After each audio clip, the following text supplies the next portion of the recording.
दबेंगे। Daily wages की तरफ से एक प्रश्न चिन्ह ही अभी तक सरकार पर है। देखिए हमारे साथ बहुत बहुत बार ऐसा हुआ कि हमें कहा गया और ठगा गया, बीच मझधार में लाकर यानी कि कहना चाहते हैं छोड़ दिया गया। लेकिन हम भी ये नहीं, उमर अब्दुल्ला का हम उमर सरकार को ये कह सकते, या उमर साहब को ये कह सकते हैं वो बेईमान आदमी नहीं, ईमानदार आदमी है। इसी चीज पे मैं आना चाहता था। देखिए रेगुलराइजेशन की बात की है तो आप भी जानते हैं कि सभी जो है वो रेगुलराइज नहीं हो पाएंगे। नहीं जानते, हम सरकार चाहे कर सकती है, हमारी डिमांड है 1-2 में सबको रेगुलर किया जाए, 61,000 जिन सबको क्यों नहीं किया जाए। पहले यहाँ पर जो है ये सभी कैजुअल लेबरर्स की तरफ से एक प्रोटेस्ट किया गया, मांगे रखी गई। उसके बाद सरकार की मीटिंग हुई और कुछ चीजें जो है वो डिस्कस की। पीएफ और ईएसआईसी। सर स्वागत है साडे चैनल पीएफ और ईएसआईसी। शुक्रिया आपका और आपके चैनल में। मैं मेंबर हूँ पीएच एम्प्लॉइज यूनाइटेड फ्रंट का, जो 22 जून 2022 से लगातार अपने मान सम्मान के लिए और अपने बच्चों की रोजी रोटी के लिए, और वो हक जो सरकार पिछले 30 साल से दबा के बैठी वो नहीं दे रही, और वो कैजुअल डेली का पट्टा जो गले में हमारे पड़ा उसको निकालने के लिए लगातार संघर्ष हमारा जारी है। और जैसे आपने पीएफ और ईएसआई की बात की, मैं इससे पहले बात करूं, पीएच एम्प्लॉय यूनाइटेड फ्रंट ने जब चार्टर डिमांड दिया सरकार को पहले प्रोटेस्ट में, हमारा पहला जो डिमांड थी SRO 64 के रेगुलराइजेशन, पेंडिंग वेजेस जो हमारा, उसके साथ जिस साथी की डेथ होगी उसके फैमिली मेंबर को एक को SRO 43 के जॉब दी जाए। उसके अलावा हमें मिनिमम वेज एक्ट पर दिल्ली यूटी, जो उस टाइम हमारी डिमांड थी। 5वीं डिमांड हमारी थी, जो साथी रिटायर होकर घर जा रहा है उसको कम से कम 10 लाख का कंपनसेशन मिले स्पेशल, और उसका जो पेंडिंग 1-2 में मिले। आज जो हमारी मिनिमम वेज के ऊपर डिमांड है वो है लद्दाख के बराबर का दिया जाए। तो वो हमारी जब ऑफिसर से बात हुई तो उन्होंने कहा जी लद्दाख विद असेंबली यूटी नहीं है, आप पे वही अप्लाई होगा, आप पे वही लागू होगा जो विद असेंबली होगा। तो हमने कहा फिर दिल्ली पैटर्न भी दिया जाए। तो ये हमारी सब बातचीत हो चुकी है। इसके अलावा 22 जून 2022 से पहले जब हम एजुकेशन 18-19 से शुरू की थी, 18 में हमारी एक वेजेस आई थी। तब सबसे बड़ा संघर्ष ये था कि वेजेस कंटिन्यू कराने पूरे साल की। 22 में जब हमने संघर्ष पूरा किया तो 2022 की पूरी वेजेस आई, 2023 की पूरी आई, 2024 की पूरी आई, अब 25 है। उसके दौरान उसके साथ साथ डेथ केसों के जो पैसे बड़े सालों से पेंडिंग थे वो नहीं मिल रहे थे, वो भी काफी लोगों को दिलवाए। उसके अलावा रिटायर लोगों को दिलवाए। उसके अलावा एक और चीज थी, मेडिकल के बेस पे जो सरकार या हमारा डिपार्टमेंट 31 मार्च से पहले 31 मार्च को पैसा सरेंडर कर देता था। तो हमारी काबरा साहब से रिक्वेस्ट हुई थी, पिछले साल हमारा केस था रवि कुमार का, उसको किडनी की प्रॉब्लम थी, उसके साथ 10-20 लोगों का और निकला।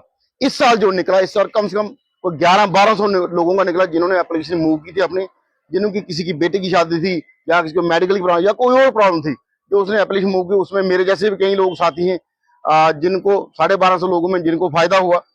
आज की डेट में अगर किसी एक को मिल रहा है तो सबको मिलेगा, कोई स्पेशल कैटेगरी नहीं बनी कि 4-6 लीडरों को मिल जाए, किसी को मिल जाएगा। तो हमारा ये है कि जो भी वो ट्रांसपेरेंट काम हो रहा है सरकार की तरफ से, फिर हमारी तरफ से उससे पूरी पैनी नजर है। तीसरा ये है कि मिनिमम वेज पे जो मेन फोकस हमारा है वो मिनिमम वेज पे है। पेंडिंग तो सरकार ने देना ही देना है, वो हमारी कोशिश है। इस महीने उन्होंने जैसे हमारी मिनिस्टर साहब से बात हुई थी, आपकी मिनिस्टर साहब के साथ बात भी हुई थी, कहीं मीटिंग भी हुई थी, और ये बोला भी गया था कि पेंडिंग वेजेस जो है वो आपके अकाउंट्स में आने वाले। बिल्कुल, मैं हमारी मंत्री साहब से पहली मीटिंग में 2 मीटिंग और हो चुकी हैं, और वहां भी हमने यही कहा कि उन्होंने कहा हमारी तरफ से कोशिश जारी है, जैसे ही फंड्स एलोकेशन होती है बाकी डिपार्टमेंट को वो आ जाए। अगर नहीं भी आएंगे तो मैंने उमर साहब से बात की है, ये पेंडिंग वेजेस की बात है। मेन हमारा जो फोकस है वो है मिनिमम वेज, चाहे दिल्ली यूटी पे चाहे लद्दाख यूटी पे। तो उन्होंने कहा, ये भी हमने उमर साहब से बात की है, ये मिनिमम वेज जो है ये आप पे नहीं खाली सब पे लागू होगा। बाकी और भी जो डिपार्टमेंट के लोग हैं, जितने डिपार्टमेंट हैं जिनमें 61,011 लोग 2014 में आइडेंटिफाई किए गए, या उसके बाद कुछ और साथी लगे जो लैंड वगैरह दी थी, वो साथी लगे। पीएचई की बात करूं या बाकी डिपार्टमेंट ने 2015 में कंप्लीट बैन लग गया। तो हमारा ये कहना है कि अगर आप लगातार संघर्ष करते रहो, जैसे हम 3 साल से ये कह रहे थे कि सरकार हमें निकाल दे, हमारा पेंडिंग दे दे, हमें निकाल दे। हम सरकार जो हमारा पिछले 30 साल से पीएफ नहीं काट रही, ना हमें ईएसआई की सुविधा है। आना चाह रहा था मैं, क्योंकि देखिए एक पीएफ और ईएसआईसी की जो सुविधा है वो हर एक एम्प्लॉय के लिए जरूरी होती है, क्योंकि कोई भी एम्प्लॉय ऐसा नहीं है जो है अच्छी फैमिली से बिलोंग करता हो। कई तो ऐसे है जो सुबह कमा के शाम को खाते, अपनी पूरे महीने की सैलरी उधार में जाती है और जो राशन वगैरह लिया होता है। और अचानक से कहीं कोई फैमिली मेंबर बीमार पड़ जाए तो एक बोलना चाहूंगा आपदा जो है वो आ पड़ती है। तो इस आपदा में कहीं ना कहीं ईएसआईसी और पीएफ जो है वो एक मेन रोल निभाते हैं। इसके बारे में क्या कहना चाहेंगे? सरकार से ये भी मांगी थी आपकी। देखिए, यही सरकार से मांग थी और इस आपदा ने हमारे कई लोगों की जान ले ली। अपना प्रॉपर ट्रीटमेंट वो नहीं करवा सके, अपना दवाई कह लीजिए, हम दवाई के साथ दवाई दारू कहते हैं, वो इलाज अपना प्रॉपर नहीं करवा पाए। उसके कारण कई साथी हम किडनी का शिकार हो गए, कहीं हार्ट अटैक से पूरे हो गए, कईयों को और डिप्रेशन की प्रॉब्लम होगी। कि सरकार रेगुलर क्यों नहीं, क्योंकि घर से फैमिली का प्रेशर होता है, बच्चों का प्रेशर होता है, हमारे खर्चे बढ़ गए हैं। सोसाइटी में आप जब जाते हो पूछा जाता है तुम्हारा क्या बना, तुम पक्के हुए नहीं हुए, ये कौन सी नौकरी है, 50 तरीके की बातें सुननी पड़ती हैं। तो ईएसआईसी है कि आप अच्छे रेफर, जो बड़ी ब्राह्मण हॉस्पिटल वहां से रेफर करके आप अच्छे हॉस्पिटल में अपना इलाज करवा सकते हो। और जो साथी पूरे हो गए उनके फैमिली मेंबर को है कि हम अपने भाई का, अपने बाप का, अपने पति का में अच्छा इलाज हम नहीं करवा पाए, अगर ईएसआई की सुविधा होती तो वो चीज उन पे कम से कम वो कोशिश करते। बाकी जो प्राण है वो मालिक के ऊपर, ऊपर वाले के हाथ में होते हैं, कितने किसको देने, किसने देने, सांसें देनी है। लेकिन कोशिश हमारी जो लगातार ईमानदार कोशिश है वो लगातार जारी थी। उस कोशिश का नतीजा जाए, जैसे पिछले 20 लोगों को मेडिकल पे पैसे मिले, 1200 को 1250 इस बार मिले, इस तरह हमारी कोशिश, वो पेंडिंग से भी पैसा कम हो गया। इस तरह की कोशिश हमारी, जैसे लगातार कमेटी की बात, कमेटी रेगुलेशन की बात करेंगे, सारी कोशिशों का मद्देनजर ये है कि 10 मार्च 2025 के बाद बड़े सारे लोग उठ के शायद रेगुलेशन हो जाएगी, पीएचई एम्प्लॉय यूनाइटेड फ्रंट के जितने डिस्ट्रिक्ट लोग हैं वो क्रेडिट ले जाएंगे, वो लोग बाहर निकले। और उसके बाद क्या हो, कोई कहां बैठ गया, कोई कहां बैठ गया। उसका कारण ये मेन है कि आप लोग लगातार मेहनत करते हो, आपको सरकार से कुछ ना कुछ मिलता रहता है, ठीक है। लेकिन कुछ लोगों को ये लगा शायद कोई 5 साल से सोया था, कोई 10 साल से 15 साल सोया हुआ था, उन्होंने कहा उठो, अब पैसे कमाने का तरीका है, दुकानें खोल लो, इनको खरीदो, इनको बेचो। लेकिन हमारा कहने का मकसद और मसला ये है कि कोई भी ट्रेड यूनियन लीडर सरकार को मिल सकता है कहीं, लेकिन जो पॉलिटिकल लोग बीच में आके आज अपना इंटरेस्ट वॉच कर रहे हैं, हम दोबारा जिंदा हो जाएं, तो वो ये एम्प्लॉय यूनाइटेड फ्रंट या कोई और ऑर्गेनाइजेशन हो, वो कोई भी कभी भी बर्दाश्त नहीं करेगी कि पॉलिटिकल लोग उसको एंट्री करें। ट्रेड यूनियन का कल्चर जो, ट्रेड यूनियन की लड़ाई ट्रेड यूनियन लोग लड़ते हैं, ना कि कोई पॉलिटिकल लीडर आके उनको बैकिंग करे या फ्रंट फुट पे आके लड़े। तो हमारा ये सीधा स्पष्ट है कि ये लड़ाई जो है पीएचई एम्प्लॉय यूनाइटेड, पीएचई वालों के लिए लड़ रहा है। बाकी किसी पार्टियों को हमारी जरूरत होती है, हम उसको मदद करने को तैयार हैं, लेकिन वो अपनी लड़ाई खुद लड़े, चाहे संताली डिपार्टमेंट है, चाहे कोई और डिपार्टमेंट, लोग लड़ाई अपनी लड़े। हम कहीं जहां हमारी मदद पड़ेगी हम मदद करने को तैयार रहेंगे। लेकिन अगर कोई पॉलिटिकल आदमी इसको खराब करने की कोशिश करेगा, तो पीएचई का हर एक वर्कर होगा या कोई और डेली वेजर होगा, उसको भी इतनी समझ है कि आज की डेट में पॉलिटिकल लोग जो है वो कितना आज दिन तक उसका हम उसकी चक्की में, उनकी चक्की में पिसे आज तक, और लोगों को अवेयर भी है। और ये देख भी लिया, कुछ लोगों ने कोशिश भी की, कल भी की, आज भी कोशिश लोग कर रहे हैं। लेकिन आने वाला टाइम जो है कैगले डेली भी अच्छा टाइम होगा। कहीं ना कहीं वो मेन मुद्दा जिस पर प्रोटेस्ट किए गए, रेगुलराइजेशन, उसके बारे में चर्चा करना चाहूंगा। मीटिंग्स भी हुई, क्या सरकार की तरफ से आपको अभी, अब देखिए, गवर्नमेंट की तरफ से कमेटी कॉन्स्टिट्यूट की गई है। हालांकि हमें वो कमेटी मंजूर नहीं थी, लेकिन कुछ ऑर्गेनाइजेशन का वेलकम किया। तो जब हमारी जावेद राणा साहब से मुलाकात हुई तो उन्होंने कहा जी कमेटी रेगुलेशन की बनी है, तो आप कमेटी से जरूर मिलो, अपनी डिमांड उनके आके रखो। इसलिए हम बाकी डिपार्टमेंट को अपील करते हैं, अपना चार्टर ऑफ डिमांड बनाइए, अपना मेमोरेंडम बनाइए, अपनी डिमांड खुद कमेटी के सामने रखिए, ना कि किसी को खड़बेंच बनाइए।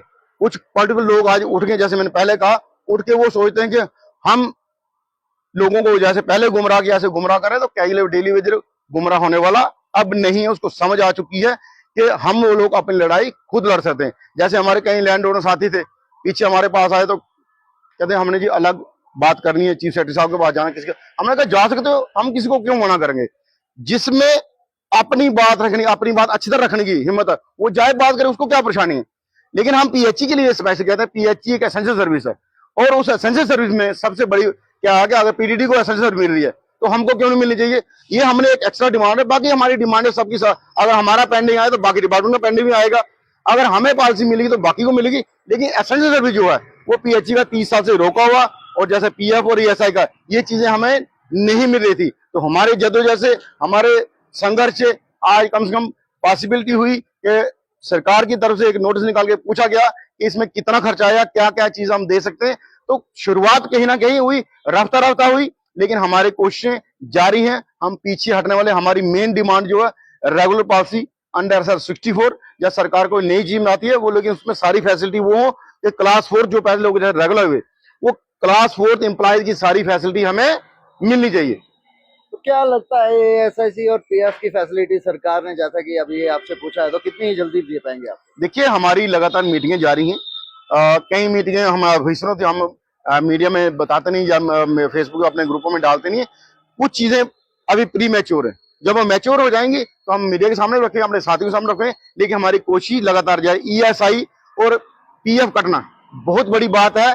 कम से कम महीने का अगर 1000 रुपया हम पीएफ में कटेगा, 1000 रुपया हमारा गवर्नमेंट की तरफ डालेगा, 2000-3000 सेविंग हो जाएगी महीने की, जो आज तक कैले डेली वेजर की नहीं थी। और उससे बड़ी सिक्योरिटी कवर जो है कि अगर कोई बीमार हो जाता है, ऊपर वाला ना करे कोई बीमार हो, फैमिली भी कवर है ईएसआई में, और उसकी माँ बाप भी कवर है। बहुत बड़ी बात है कि हमारी तरफ से बड़ी बात होता है कि हम 3 पीढ़ियां हमारी तबाह हो रही हैं, तो हम अपने बच्चों का ये फ्यूचर नहीं बना सके, अपने माँ बाप को ट्रीटमेंट नहीं करवा सके, ना दवाई दारू दे सके, तो ईएसआई से होगा। कम से कम हमारे दिल में सुकून रहेगा कि हमारी जो 3 पीढ़ियां तबाह होने लगी थी, वो कम से कम कहीं किसी बीमारी से या कोई ऐसी चीज से जिसमें ईएसआई की कवरेज आ जाती है, उससे बड़ी चीजें राहत मिलेगी। हमारे पीस ऑफ माइंड रहेगा, और दिमागी तौर पे जो लोग डिप्रेशन में जा रहे हैं वो नहीं जाएंगे। कम से कम उनको पता है मैं अपने माँ बाप को इलाज करवा पा रहा हूँ अच्छे हॉस्पिटल में करवा पा रहा हूँ, अगर मेरे को कुछ होगा तो मैं भी अपना अच्छा इलाज करवा पाऊंगा। अगर मेरे को पीएफ कट रहा है तो अगर मेरे को इमरजेंसी कहीं जरूरत पड़ी मैं वो भी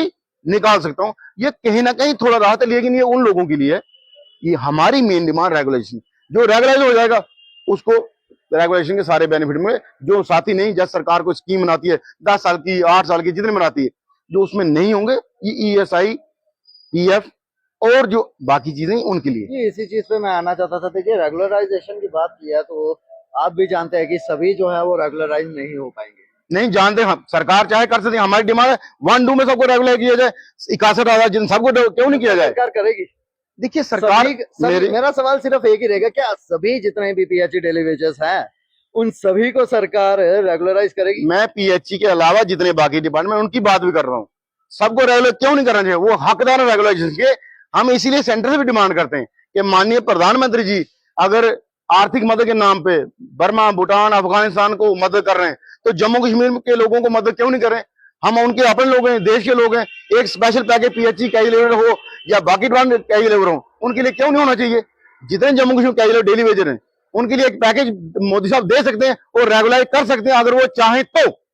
उसको बीजेपी की जो लीडरशिप है यहाँ की, ये अगर उसको अच्छी तरह दिल्ली में उठाए तो उमर सरकार भी और ये मिलके हमारे, जैसे हम पहले से कहते हैं कि 90 के 90 एमएलए, देवेंद्र राणा साहब स्वर्गीय पूरे हो गए, 89 एमएलए जो हैं, हम उन सबको रिक्वेस्ट करते हैं, बार बार करने हैं कि आप इस मुद्दे पे राजनीति पॉलिटिक्स ना करें। एक ह्यूमन इशू है, इंसानी मुद्दा है। इंसानियत की नजर से देख के इस मुद्दे को साथ होकर हल करवाएं।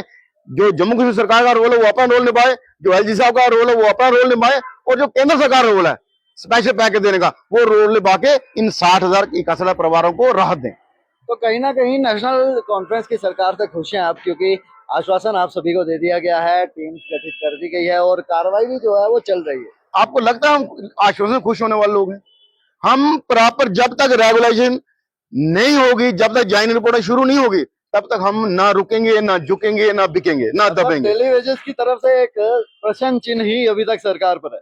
देखिए हमारे साथ बहुत बार ऐसा हुआ कि हमें कहा गया और ठगा गया, तो हम विस्तार में लाकर यानी कि छोड़ दिया गया। लेकिन हम भी ये नहीं, उमर अब्दुल्ला का हम उमर सरकार को ये कह सकते या उमर साहब को ये कह सकते हैं, वो बेईमान आदमी नहीं, ईमानदार आदमी है। जी बिल्कुल, मैन अवार्ड से लोग क्या कहते हैं मैं नहीं जानता, लेकिन अगर उन्होंने कमेटी गठित की है और विद फ्लोरा हाउस की है, हमने लाठियां लाई, हमने प्रेशर डाला, वो अलग बात है। हम जीत हार की बात नहीं करते।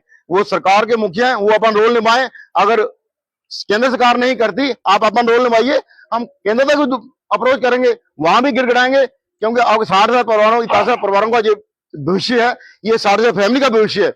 पीएचई वाले सिर्फ एक चीज मांग रहे हैं एक्स्ट्रा कि एसेंशियल सर्विस दी जाए, बाकी तो पॉलिसी सबके लिए 61,000 के लिए बनेगी। पेंडिंग अगर हमारा है किसी और डिपार्टमेंट का उनको मिल जाएगा, लेकिन हमारी सिर्फ एक डिमांड है कि अगर पीडीडी को स्पेशल एसेंशियल सर्विस दी जा रही है, हम भी एसेंशियल सर्विस गिनी जाती है, हमारी सरकारी गाड़ी में लिखा एसेंशियल सर्विस, तो हमको एसेंशियल सर्विस क्यों नहीं माना जाता। हमारा यही दुख रहा है। बाकी हमारा बाकी डिपार्टमेंटों के जो साथी साहबान है, लीडर साहबान है, कैजुअल डेली वेजर, हमारा उनसे भी गिला रहता है। वो 3 साल से हम प्रोटेस्ट पे हैं, वो लोग क्यों नहीं निकलते। और अब कमेटी का टाइम हो गया, अब उनको निकलना चाहिए और निकल के अपनी बात कमेटी के सामने रखनी चाहिए।